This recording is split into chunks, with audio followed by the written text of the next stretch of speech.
야, 내가 무서운 이야기 해줄까? 내가 어렸을 때 학교 근처에 있는 공원에 그림연극 아저씨가 자주 왔다.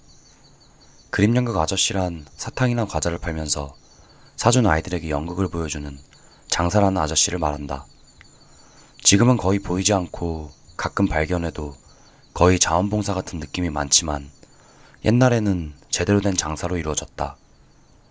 내가 살던 곳은 시골이라 오락거리도 적었기 때문인지 여러 그림연극 아저씨들이 번갈아 왔다. 그때도 그런 느낌으로 새로운 연극 아저씨가 왔을 때였다. 그 아저씨는 아주 크고 우스꽝스러운 코를 달고 있어서 그 특징 때문에 초등학생들 사이에서는 카파 아저씨라고 불린다. 아저씨는 아이들 사이에서 순식간에 인기를 얻었는데 당시 5엔 정도에 파는 사탕이 1엔으로 파격적이었기 때문이다. 또한 당시 유행하고 있던 타이거 마스크 등의 연극과는 또 다르게 본 적도 없는 스토리로 무척이나 설레고 재미있었다.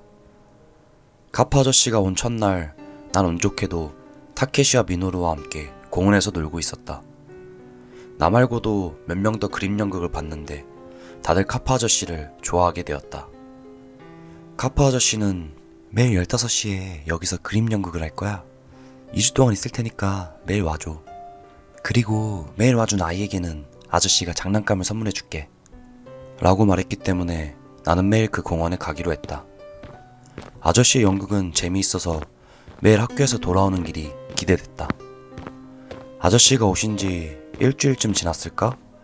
그날도 여느 때처럼 학교에서 쏜살같이 집으로 돌아가려고 신발장으로 달려갔더니 신발장에 덩그러니 여자아이 혼자 서 있었다. 응? 자세히 보니 첫사랑인 미호였다. 무슨 일이야? 내가 그렇게 묻자 사키와 마나가 이제 나랑은 돌아가고 싶지 않대 하고 미호는 대답했다. 미호는 반년 전쯤 도쿄에서 이사온 여자아이였다.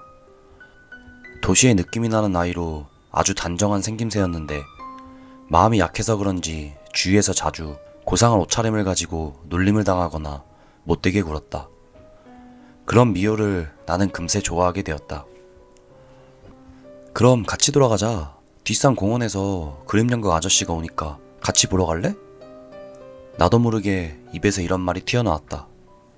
정말? 나도 가도 돼? 미호의 대답에 나는 미호와 함께 공원의 그림연극을 보러 가기로 했다. 초여름 날로 15시라도 아직 더운 날이었지만 공원에는 나와 미호 외에도 10명 이상의 아이들이 모여 있었고 그 중에는 친구 타케시와 미노루도 있었다. 타케시와 미노루는 내 쪽을 보자 미호를 알아차렸는지 순간 놀란 표정을 지으며 어색한 듯 눈을 돌리고 둘이서 소곤소곤 이야기하기 시작했다. 그러는 사이에 카파 아저씨의 그림 연극이 시작되었다. 조금 전까지 시끌벅적했던 공원이 순식간에 조용해지고 매미 울음소리만이 공원에 요란하게 울려 퍼졌다. 모두가 아저씨의 그림 연극에 열중하고 있는 것이다. 미호도 마찬가지였다. 이마에서 흘러내리는 땀도 아랑곳하지 않을 정도로 연극에 빠져 있었다. 이렇게 재미있는 그림 연극 처음 봤어. 하고 미호가 흥분한 기색으로 말했다. 그렇지, 우린 처음부터 봤어. 어느새 멀리서 이야기하고 있던 타케시와 미노루도 이야기에 끼어 있었다. 넷이서 그림 연극 감상으로 들떠 있을 때였다.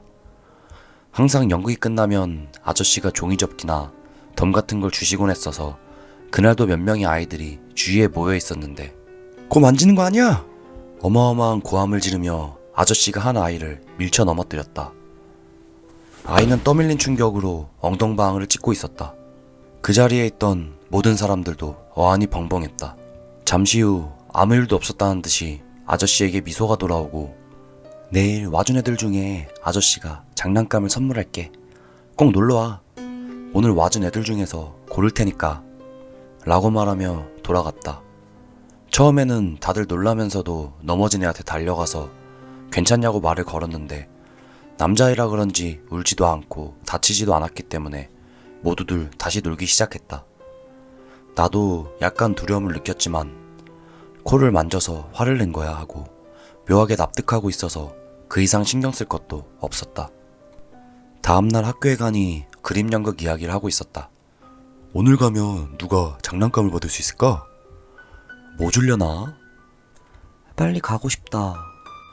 어제 일이 조금 마음에 걸렸지만 그 이상으로 미호의 마음이 들떠 있어서 연극을 소개한 내 덕분이라며 기뻐하고 설렜다. 그날 방과 후는 전날과 달리 흐린 날씨였다. 금방이라도 비가 올 것 같은 날씨에 다들 집에서 우산을 챙기고 그리고 공원에서 집합하게 되었다. 공원에 도착했을 때는 친구 셋과 카파 아저씨, 그 외에 아이들이 있을 뿐이었다. 평소처럼 사탕을 산 후 다들 비가 올 거라 생각해서 안 왔구나. 아니, 어제 아저씨가 무서워서 그런 거 아닐까? 이제 장난감을 받을 확률이 높아졌네? 하고 넷이서 들떠 있었다. 그럼 시작할게. 얼마 지나지 않아 아저씨의 그림 연극이 시작되었다. 역시 카파 아저씨의 연극은 정말 재미있었다. 평범한 연극과 색다른 재미였다. 잠시 후 가랑비가 조금씩 내리기 시작했지만 나와 친구들은 아랑곳하지 않고 연극에 열중하고 있었다. 오늘은 여기까지야. 아저씨의 연극이 끝났다. 와, 진짜 재밌다. 역시 아저씨 연극이 제일 재밌어. 하고 흥분한 듯이 저마다 소감을 이야기하고 있었다. 너희 4명은 어제도 와줬구나. 약속대로 뽑힌 한 사람에게 선물을 줄게. 카파 아저씨가 말을 걸어왔다. 누굴까? 누가 될까? 나와 친구들은 기대했다. 오늘은 여자인 너한테 선물을 줄게. 선택된 것은 미호였다. 와, 진짜요? 미호는 만면에 미소를 지으며 기뻐했고 나도 친구도 축하해줬다. 그러자 카파 아저씨가 그럼 아저씨랑 같이 선물 가지러 가자. 다른 사람들에게도 과자 선물이 있으니까 미호가 모두를 위해서 골라줘. 미호야, 좋은 거 부탁해. 나도.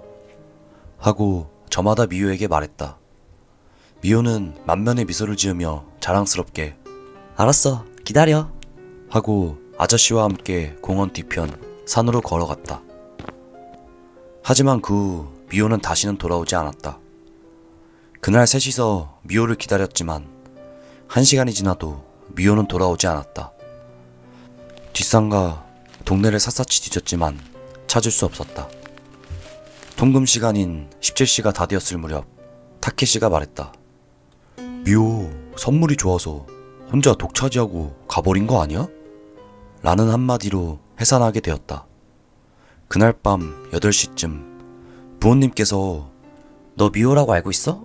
아직 집에 안 왔다는데? 나는 얼굴이 새파랗게 질렸다. 어린 마음에 뭔가 엉뚱한 일에 연루되어 버린 기분이 들었다. 부모님께 어떻게 된 일인지 말씀드렸더니 곧바로 아버지가 전화를 걸어 집에서 나가셨다. 다음날 아침 일어나자마자 어머니와 함께 경찰서에 갔다. 경찰서에서는 그림 연극 아저씨에 대해 여러 가지 질문을 받았다. 처음 온 게 언제였어? 얼마나 많은 사람들이 알고 있어? 키는? 나이는? 얼굴은 어떻게 생겼지? 특징은? 나는 기억나는 모든 것을 말했다. 그 근처 아이들 중에 아저씨를 아는 사람은 50명 이상이었음에도 불구하고 미호도 그림 연극 아저씨도 찾을 수 없었다. 이후 초등학교에서는 한때 공원 이용이 금지되고 집단화교와 집단등교가 의무화됐다. 시간이 좀 지나자 공원에는 항상 자원봉사자들과 경찰들이 순찰을 돌게 되었다. 다른 그림 연극 아저씨들의 출입도 금지되었다. 초등학교 졸업을 앞두고 노는 친구들도 바뀌고 사건에 대해서도 조금씩 잊혀져 갔다. 하지만 지금도 큰 코를 보면 오싹하고 미호가 생각이 난다. 미호는 아직도 행방불명이다.